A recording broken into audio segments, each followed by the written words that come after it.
ناظرین، سچ نیوز میں آپ کا خیر مقدم ہے۔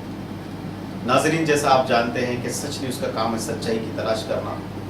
اور سچ بات عوام کے درمیان پیش کرنا۔ آئیے ناظرین، آج ہمارے درمیان میں ایک ایسی شخصیت ہے جو کسی تعارف کے محتاج نہیں۔ یہ ایک ایسی شخصیت ہے جو ہمیشہ سے ہی بالخصوص وقف کے جتنے بھی مسائل ہوتے ہیں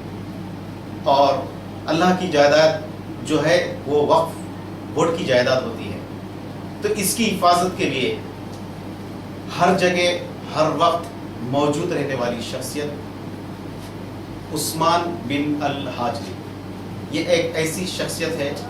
جو وقف پروٹیکشن سیل کے نام سے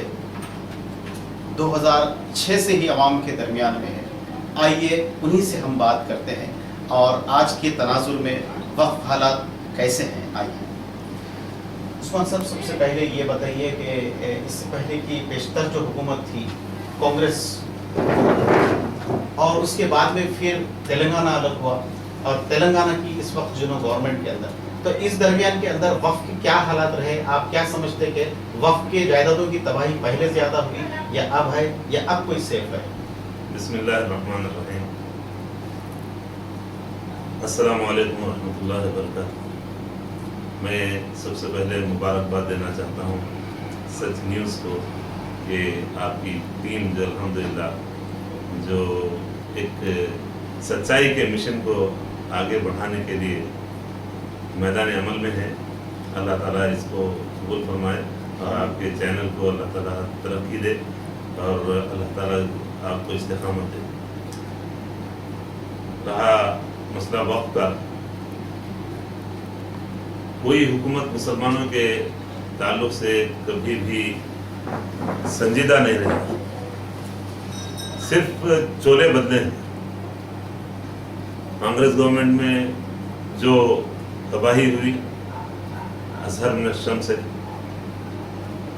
مسلسل تقریباً 55-60 سال کانگریس کی گورنمنٹ رہی اور اس دوران مسلم اوقاف کا جو نقصان ہوا، ساتھ ساتھ مسلمانوں کے ناعاقبت اندیشی کی وجہ سے جس طرح سے مسائل کو حل کروانے کے لیے جو نمائندگی ہونا چاہیے تھی اس میں بھی کوتاہی ہوئی۔ چونکہ سچ نیوز سے سچ بات کرنا ہے، اللہ تعالیٰ مجھے بھی سچ بولنے کی اللہ توفیق عطا فرمائے۔ مسئلہ یہ ہے کہ جو اراضیات، جو جائیدادیں ہمارے اسلاف نے، بزرگان دین نے ملت اسلامیہ کے فلاح و بہبود کے لیے وقف کی تھی اپنی ذاتی جائیدادوں کو، تاکہ اس سے مسلمانوں کی معاشی اور تعلیمی پسماندگی کو دور کیا جا سکے اور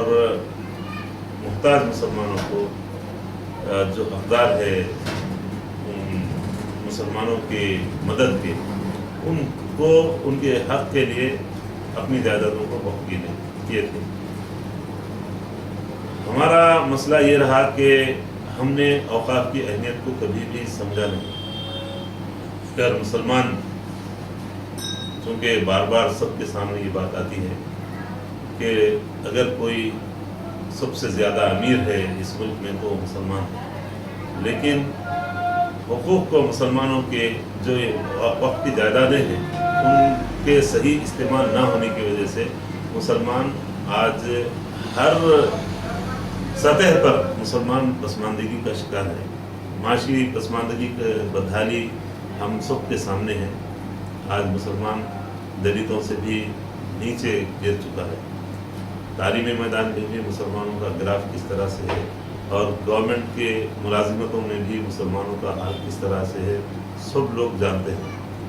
کوئی حکومت مسلمانوں کی ان مسائل کو حل کرنے کے لیے کبھی بھی سنجیدگی کا مظاہرہ نہیں کی۔ صرف جب بھی انتخابات آتے ہیں، جب حکومت کو مسلمانوں کی ضرورت ہوتی، تب مسلمانوں کو بہترین سہانے خواب دکھائے جاتے ہیں۔ مسلمانوں کے چند لوگوں کو، مسلمانوں کے اعتماد جن پر ہے ان کو خرید کر مسلمانوں کو بھلا دیا جاتا ہے۔ مسلمانوں کے ہمیشہ سے سروں کے سودے ہوئے، مسلمانوں کے ساتھ کبھی بھی اخلاص کے ساتھ مسلمانوں کے مسائل کو حل کرنے کے لیے کوئی بھی کوشش نہیں کی۔ وقف کا جو مسئلہ ہے، جو جائیدادیں اب جہاں پر ہم کاروان میں بیٹھے ہیں، کاروان ایک ایسا علاقہ ہے جو قطب شاہی دور میں سب سے پہلے محلہ جو آباد ہوئی ہے قلعہ گولکنڈے کے باہر، وہ ساہوکاری کاروان، اور یہاں قلعہ گولکنڈے سے چار مینار تک آپ دیکھیے اتنے مساجد ہے، ہر چند قدم پہ مسجد ہے، اور اس وقت کے جو بزرگ تھے جنہوں نے مساجد کو آباد کیا، مساجد کو تعمیر کیا، انہوں نے ان مساجد کے ساتھ، ان خانقاہوں کے ساتھ، ان درگاہوں کے ساتھ کئی ایکڑ زمین وقف کی ہے تاکہ ان کے اخراجات ان سے پورا کیا جا سکے۔ صرف ایک بات میں آپ سے عرض کرتا چلوں، مکہ مسجد کی ایک جائیداد ہے جو شیخ پیٹ کے پاس ہے، چوکنڈی کے پاس 25 ایکڑ زمین وقف کی گئی تھی، وقف ریکارڈ کے مطابق، جھاڑو کشی کے لیے، جھاڑو کشی کرنے والوں، جھاڑو دینے والوں کے لیے، مکہ مسجد میں جو جھاڑو دینے والے لوگ ہوں گے، جو کام کرنے والے، ان کے خدمت جو کرنے والے ہیں، ان کو 25 ایکڑ زمین شیخ پیٹ میں وقف ہے۔ تو اسی طرح جب مؤذن کے لیے، امام کے لیے اور وہاں کے اخراجات کے لیے کتنی ایکڑ زمین اور کتنی جائیدادیں ہمارے اسلاف نے وقف نہیں کی ہوگی۔ آج جب دیکھیں گے تو مکہ مسجد خود ایسی یعنی محروس کی طرح محسوس ہو رہی، مسجد کے آس پاس پورے لوگ قبضہ کر چکے ہیں۔ مسجد کے پیچھے جو ہے آپ دیکھیے مہاجرین کیمپ وغیرہ جتنے ہیں، مسجد کے بازو ایک سجادہ صاحب 11 مکانوں پہ قبضہ کیے ہوئے ہیں۔ مسجد کی مکہ مسجد کی دیوار پہ ایک قائد صاحب کا بنگلے کی دیوار بنی ہوئی ہے۔ ایسے کئی چیزیں ہیں مسلمانوں کے جو مسلمانوں کی نااہلی کی وجہ سے ساری کی ساری تباہی کا شکار ہے۔ حکومت یا تلنگانہ کی ہو، TRS ہو یا کانگریس ہو یا TDP ہو، کوئی بھی حکومت مسلمانوں کی ان املاک کی، اوقاف کی املاک کی کبھی بھی حفاظت کے لیے یا قبضوں کی برخاستگی کے لیے کوئی عملی کام نہیں کیے۔ عثمان جی، ایک آخری سوال ہمارا یہ ہے کہ جیسا کہ اب TRS گورنمنٹ جو ہے ایک کمیٹی ابھی اس وقت صدر نشین کے لیے سلیم صاحب کو جو ہے نا اپائنٹ کری ہے، تو اب ان کا بھی وعدہ ہے کہ ہم کسی قسم سے جو مراد جو آتی ہے وہ مراد کے بغیر ہم کام کریں گے، وقف کے لیے کچھ کام کریں گے۔ تو اس کے تناظر میں آپ کا کیا سوچنا ہے کہ یہ جو صدر نشین ہے یہ انہوں جو ہے نا وقف کے لیے کچھ حفاظت کر سکتے ہیں؟ کچھ خوش آئندہ بات ہے، اور وہ پرسنل میں بھی جانتا ہوں آدمی کرپٹ نہیں ہے وہ، اور انشاءاللہ اللہ ان کو استقامت دے، ساتھ میں کام کرنے والوں میں بھی اللہ وہ جذبہ دے، کیونکہ کئی اس میں ایسے لوگ ہیں جن پر کرمنل کیسز بک ہے، FIR درج ہے، ہائی کورٹ سے بیل بھی دیے ہیں، ایسے لوگوں کو بھی بورڈ میں ایز اے ممبر شامل کیا گیا۔ TRS گورنمنٹ کی یہ کیا مجبوری ہے اللہ کو معلوم، مگر جہاں تک سلیم صاحب کا تعلق ہے، ایک صاف شفاف آدمی ہے، ہم امید کرتے ہیں کہ وقت کے لیے وہ بھی کام کریں گے، جب تک کہ ایک خاص بات یہ ہے کہ TRS گورنمنٹ یہ بتا رہی ہے، مینیفیسٹو میں بھی تھا TRS کے، کہ جیسے ہی گورنمنٹ فارم ہوگی TRS کی، تلنگانہ تشکیل پا جائے گا، وقف بورڈ کو عاملانہ اختیارات، جوڈیشل پاور دیں گے۔ آج تک بھی نہیں ہوا۔ اگر وقف بورڈ کو کمشنریٹ میں اگر تبدیل کر دیا گیا، وقف بورڈ کو جس طرح انڈومنٹ میں ہندو اوقاف جو ہے، ہندو پراپرٹیوں کے تحفظ کے لیے کمشنر ہے، اگر وقف کے لیے بھی اگر کمشنریٹ بنا دیں گے تو ہوگا یہ کہ جوڈیشل پاور دیا جائے گا اس میں۔ اگر کہیں بھی کوئی زمین قبضہ ہوگی تو اس کو فوری،